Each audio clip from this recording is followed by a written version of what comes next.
एक छोटा सा सुंदर गांव था। उस गांव में दो युवक रहते थे, अरविंद और आयुष।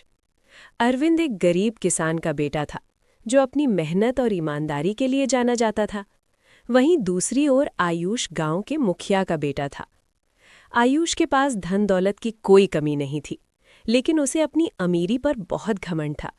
उसके पिता, जो गांव के मुखिया थे, वे भी बहुत अभिमानी थे।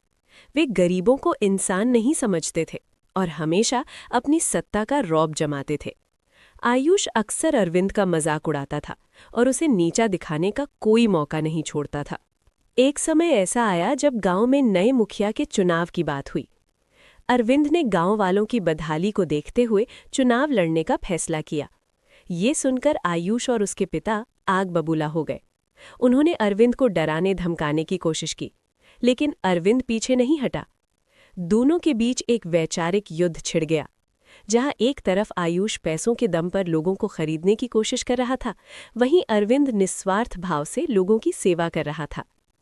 चुनाव का दिन आया। आयुष को पूरा भरोसा था कि उसकी अमीरी और उसके पिता का खौफ उसे जिता देगा, लेकिन जब नतीजे आए तो परिणाम कुछ और ही थे। आयुष, उसे बहुत कम वोट मिले, क्योंकि लोग उसके घमंड से परेशान थे। अरविंद, वो भारी मतों से विजयी हुआ, क्योंकि पूरा गांव उसकी सच्चाई और सादगी पर भरोसा करता था।